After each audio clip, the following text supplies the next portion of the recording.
The Bavarian Alps have always called to me, their jagged peaks and snow-covered valleys whispering secrets of the past.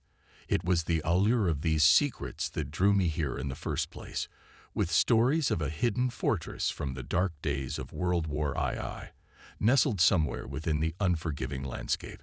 For years, rumors had circulated among the locals, tales of a place where the echoes of war still lingered, where soldiers of a long-forgotten conflict might still walk the earth.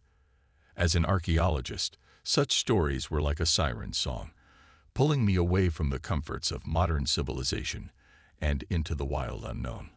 I arrived at the base of the Zugspitze in late January, a time when the mountain was at its most treacherous.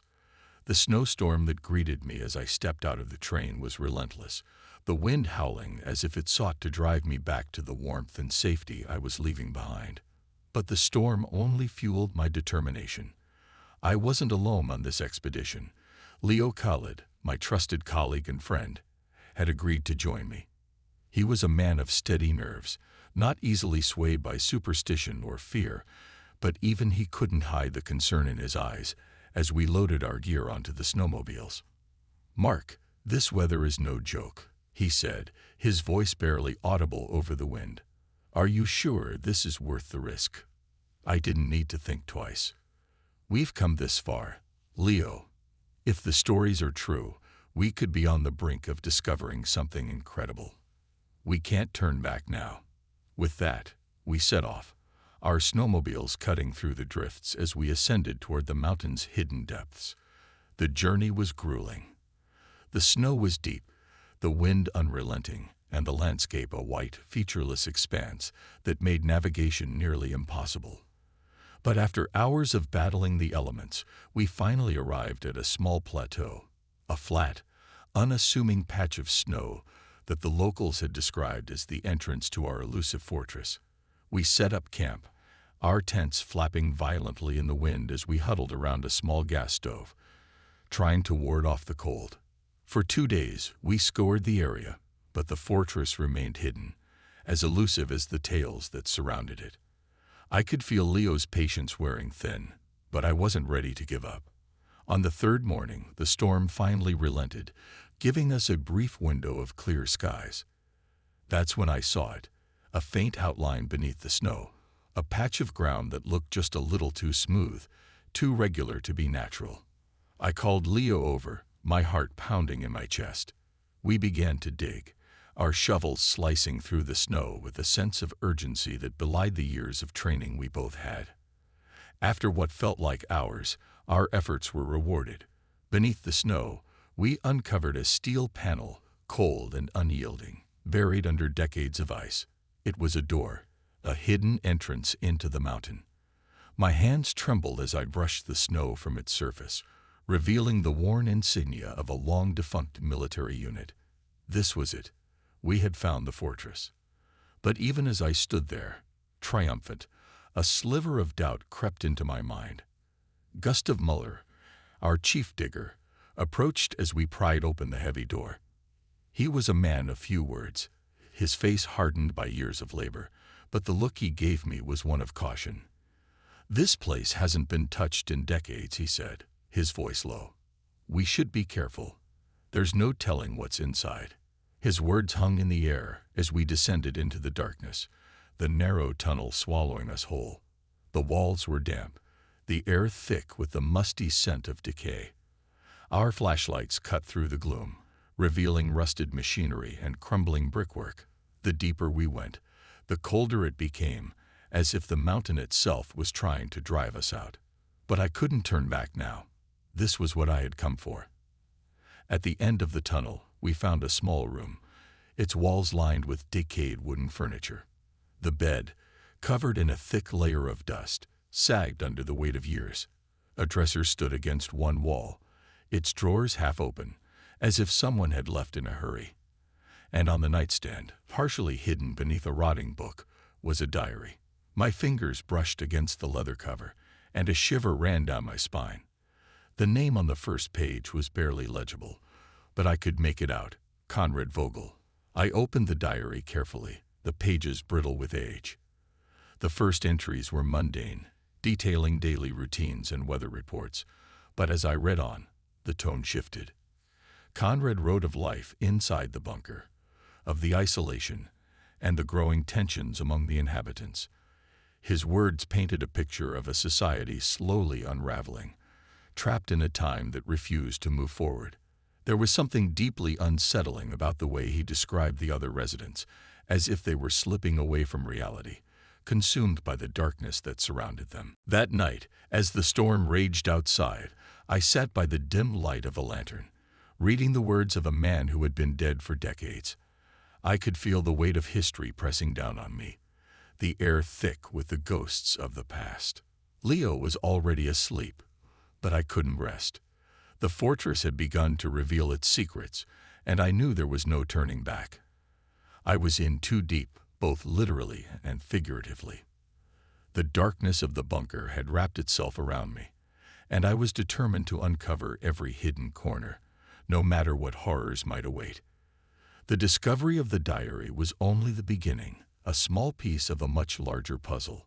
As I lay in my sleeping bag, listening to the howling wind outside, I couldn't shake the feeling that we had disturbed something that should have been left alone. The fortress was no longer just a relic of the past. It was alive, in a way that I couldn't yet understand. And as much as I tried to rationalize it, a part of me knew that we were not alone in that mountain. I couldn't sleep that night. The fortress had already begun to work its way into my mind, weaving together the past and the present in a way that left me both exhilarated and deeply uneasy. The diary of Conrad Vogel, with its haunting tales of life trapped beneath the mountain, weighed heavily on me. The words seemed to seep into the very walls around us, as if the fortress itself was trying to tell us something. But what horrors had unfolded in these dark corridors? And why had they been buried, hidden away from the world for so long? The next morning, after a restless few hours of sleep, I gathered with Leo and Gustave to discuss our next steps. The discovery of the diary had given us a glimpse into the lives of those who had once inhabited this place, but it had also raised more questions than it answered. What had happened to them? What was the White Death that Conrad had mentioned, and why did the tone of his writing become more desperate as the entries progressed? These questions gnawed at me, driving me to push deeper into the bunker, despite the growing sense of dread that seemed to settle over our team like a thick fog. Leo was the first to voice his concerns. "Mark, we need to be careful. This place is dangerous, more dangerous than we initially thought. If what Conrad wrote is true, there could be all kinds of hazards down here, not just structural issues, but other things as well." I knew he was right, but the allure of the unknown, the need to uncover the truth, was too strong to resist. "We can't stop now, Leo. We're on the brink of discovering something monumental. We just need to take it one step at a time, and we'll figure it out." Reluctantly, Leo agreed, and we continued our exploration. The deeper we went, the more oppressive the atmosphere became. The corridors seemed to close in around us, the air growing colder and thicker with every step. It wasn't just the physical environment that was changing. Something else was at work here, something that defied logical explanation. I could feel it in the way the walls seemed to pulse, as if the fortress itself was alive, breathing in rhythm with our own fearful hearts. As we moved further into the bunker, we found ourselves in a section that had clearly been sealed off for a long time. The walls were lined with metal plating, and the air was filled with a faint, acrid smell that burned our nostrils. It was in this section that we came across a large, reinforced door, its surface marred by deep scratches and dents. Whatever lay beyond it had clearly been kept hidden for a reason. With a mixture of trepidation and anticipation, we forced the door open, revealing a room that had been preserved in eerie detail. The first thing that struck me was the smell, an overpowering stench of decay and rot that made my stomach turn. The room was filled with strange equipment, much of it rusted and broken, but some pieces were still intact, their purpose unclear. Large glass containers lined the walls, filled with a murky liquid that obscured the contents within. It was only when I looked closer that I realized what they contained. the remnants of human beings, twisted and deformed beyond recognition. Leo gasped, stepping back in horror. "What the hell is this, Mark? What were they doing here?" My mind raced as I tried to piece together the fragments of information we had gathered. The experiments, the White Death, the isolation, everything pointed to something far more sinister than we had initially thought. "I think this is where they were conducting their experiments, Leo. Dr. Reinhardt. He must have been using these people as test subjects, trying to create something." Gustave, who had been silent up until this point, spoke up, his voice trembling. "We need to get out of here. Now. This place, it's not safe." But before we could make a move, a sound echoed through the corridor, a low guttural growl that sent chills down my spine. It was coming from somewhere deeper within the bunker, and it was getting closer. The three of us froze, our eyes locked on the darkness that stretched beyond the dim light of our flashlights. The growl grew louder, more menacing, and then, without warning, the light at the end of the corridor flickered and died, plunging us into almost complete darkness. Panic surged through me, but I forced myself to stay calm. "We need to get back to the entrance, now. We can't stay here any longer." We turned and began to make our way back the way we had come, but the corridor seemed longer, more twisted than before. The walls felt like they were closing in, and the air grew thicker, making it difficult to breathe. The growling continued, echoing off the walls, and then, just as we reached the junction that would lead us back to the entrance, Leo cried out in pain. I turned to see him clutching his leg, blood seeping through his fingers. "It's a trap," he gasped, his face pale. Something's down here with us." We didn't have time to think, only to act. Gustave and I grabbed Leo, supporting him as we hurried back towards the entrance. The growling was closer now, almost upon us, and I could feel the ground vibrating beneath our feet. Just as we reached the main corridor, there was a loud crash, and the entire bunker seemed to shake. The walls groaned under the pressure, and I knew we didn't have much time. We burst through the entrance, the cold mountain air hitting us like a wall. But as we made our way back to camp, the realization hit me. Leo was missing. In the chaos and confusion, he had disappeared, swallowed up by the darkness of the bunker. I stopped, my heart pounding in my chest, as the full weight of what had happened settled on me. We had ventured too far, disturbed something that was better left undisturbed. And now we were paying the price. But despite the fear and the horror of what we had seen, I knew I couldn't leave Leo behind. He was more than just a colleague. He was my friend. And no matter the cost, I had to find him. The bitter cold bit at my face as I stood at the entrance to the bunker, staring into the dark abyss that had swallowed Leo whole. The wind howled around me, carrying with it the distant echoes of the horrors we had uncovered deep within the mountain. But those were nothing compared to the fear that gripped me now. Leo was gone, and I had no idea where to begin looking for him in the labyrinthine corridors of the fortress. The guilt weighed heavily on my shoulders. I had pushed us to explore further, to delve deeper into this nightmare. And now my friend's life was at stake.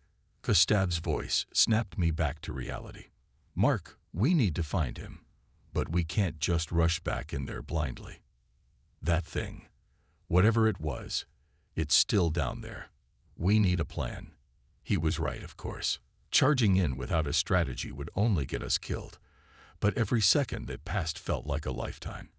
And the thought of leaving Leo alone in the darkness with that creature was unbearable. "We'll go back in, retrace our steps," I said, trying to steady my voice. "We need to figure out where he could have gone. We'll follow the blood trail if we have to, but we can't leave him behind." Carl, one of Gustave's men, joined us, his face pale and drawn. He had been working with us for months, but the events of the past hours had shaken him to his core. "I'll come with you," he said, his voice trembling slightly. "But we need to be careful. That thing, it's not like anything I've ever seen." With that, we re-entered the bunker, our flashlights cutting through the oppressive darkness. Every shadow seemed to move, every sound magnified 1,000-fold by the silence that enveloped us. The walls seemed to close in around us, the air growing heavier with each step we took. The once stale, musty scent was now mixed with something far more nauseating. The stench of decay and rot that clung to everything down here. And there was something else, too, a low, almost imperceptible hum, like the distant rumble of machinery long since abandoned. We made our way back to the junction where Leo had disappeared. The blood trail was faint, barely visible against the cold, hard floor, but it was there, leading us deeper into the heart of the fortress. The further we went, the more the walls began to change. The metal plating gave way to rough-hewn stone, and strange symbols started to appear, carved into the walls, scrawled in what looked like blood. They were symbols I didn't recognize, not from any culture or language I had studied before, but they filled me with a deep sense of unease. It was as if the very stone was cursed, etched with the madness of those who had lived and died in this place. The trail led us to another large, reinforced door, similar to the one we had found earlier. This one, however, was slightly ajar, as if someone, or something, had forced it open. Gustav and I exchanged a glance, both of us knowing that whatever lay beyond this door was likely where we would find Leo. With a deep breath, we pushed it open and stepped inside. The room beyond was massive, its ceiling lost in the shadows above. Rows of metal tables filled the space, each one covered in a chaotic array of tools and instruments, most of them rusted and broken. But what caught my attention was the center of the room, a large cylindrical tank filled with a dark, viscous liquid. Inside, suspended like a grotesque marionette, was a human figure, its limbs twisted and deformed, its face a mask of agony. It was barely recognizable as human, its body grotesquely altered by whatever experiments had been conducted here. As I approached the tank, I felt a wave of nausea wash over me. This was the true horror of Dr. Reinhardt's work, the culmination of his twisted genius. The creature inside the tank was neither dead nor alive, caught in some horrific limbo. It was a testament to the lengths to which the inhabitants of this bunker had gone in their desperate bid to survive, or perhaps, more accurately, to transcend their humanity altogether. But there was no sign of Leo. My heart sank as I realized that we were no closer to finding him than we had been when we started. And then, as if in response to my despair, I heard it. The same low growl that had driven us out of the bunker before. It echoed through the room, reverberating off the walls, sending chills down my spine. Gustav and Karl stiffened, their eyes wide with fear. "Mark," Gustav whispered, his voice barely audible. "We need to get out of here. Now." But before we could move, the creature stepped out from the shadows. It was unlike anything I had ever seen, a nightmarish fusion of human and animal, its skin pale and translucent, its eyes burning with a malevolent intelligence. It moved with unnatural speed, its limbs contorting as it lunged toward us. I barely had time to react before it was upon us, its claws raking across the metal tables, sending instruments flying in all directions. Gustav acted first, grabbing a metal rod from one of the tables and swinging it with all his might. The creature let out a guttural screech as the rod connected, but it was far from finished. It turned on Gustav, its eyes narrowing as it prepared to strike. I scrambled to find something, anything, that could be used as a weapon, but the room was a mess, and there was no time. "Run," Gustav shouted, and I knew what he was about to do. He charged at the creature, drawing its attention away from us. I wanted to stay, to help him, but I knew that if I did, none of us would make it out alive. With a heavy heart, I grabbed Karl and pulled him toward the door, the sounds of the struggle behind us driving me forward. We ran through the corridors, the creature's screeches echoing behind us, growing fainter as we put distance between ourselves and the room. But I knew that Gustav's sacrifice wouldn't be in vain. His bravery had given us the time we needed to escape.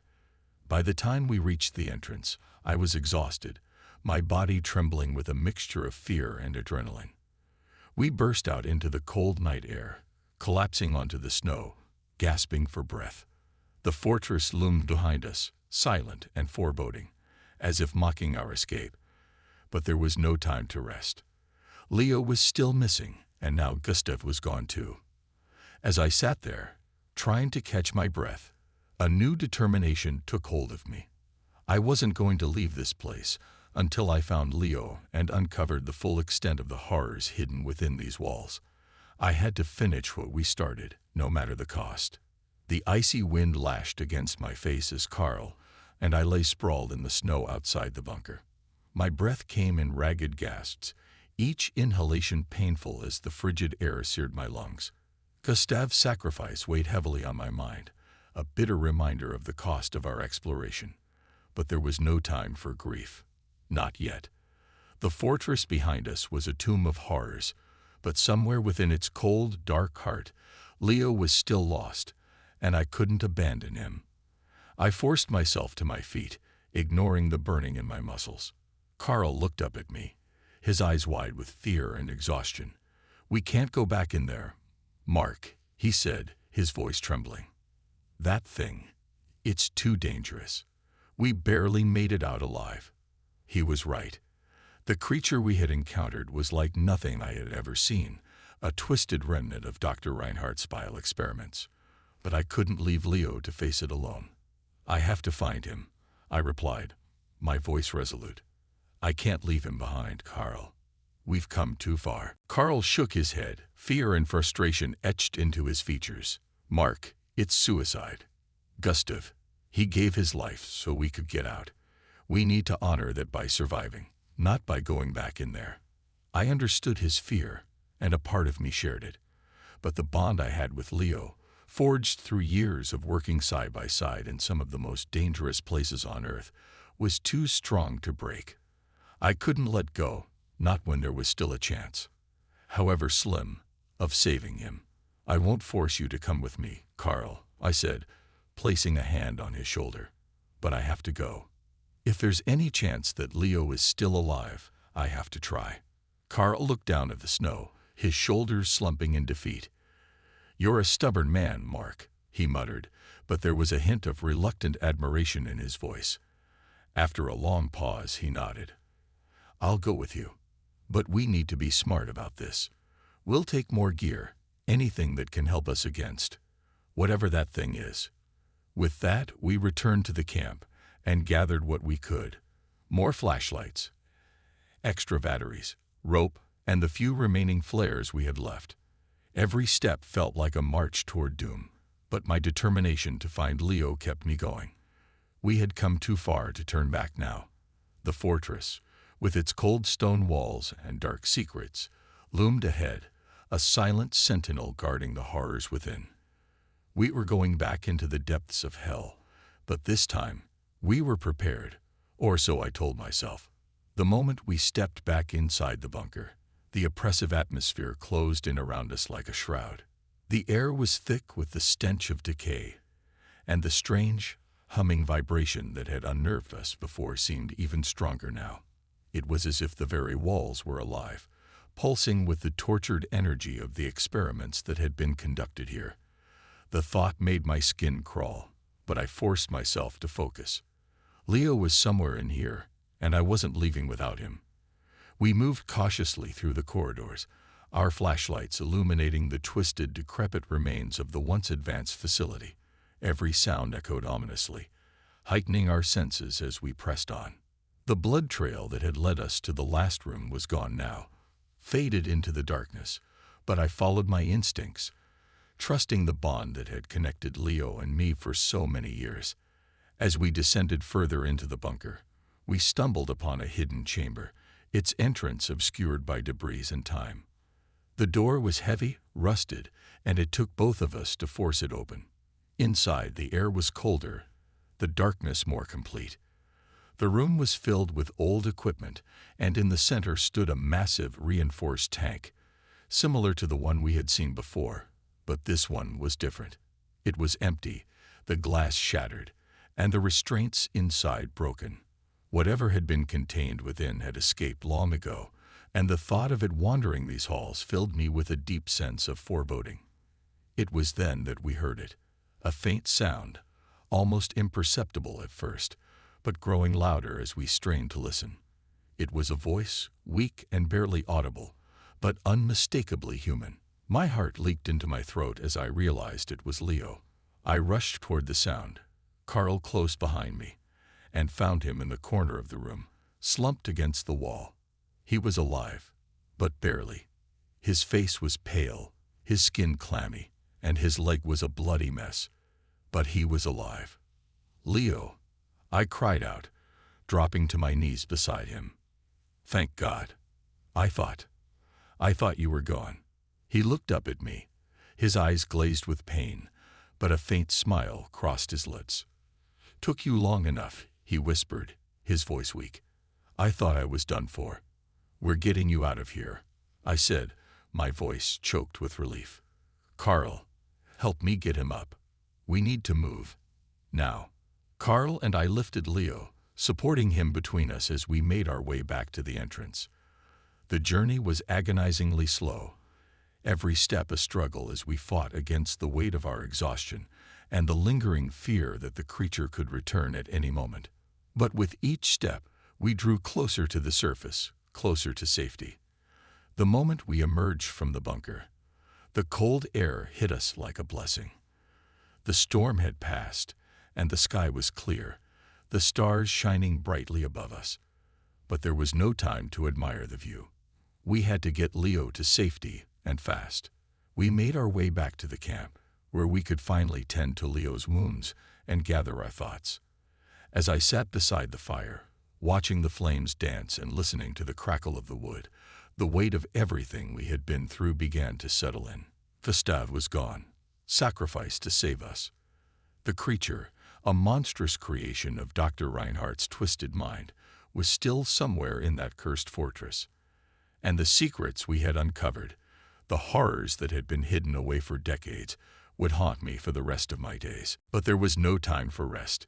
We needed to get off this mountain, away from the fortress and its dark legacy.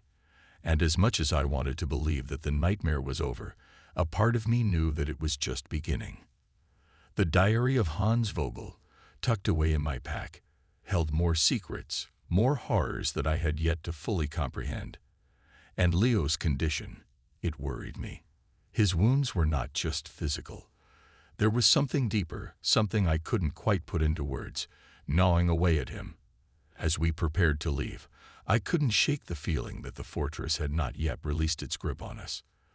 The thought lingered in my mind, a dark shadow that loomed over the relief of our escape. We were leaving the mountain behind, but I knew that the memories of what we had seen, what we had experienced, would follow us wherever we went. And as the first light of dawn crept over the horizon, I couldn't help but wonder if the true horror was still yet to come.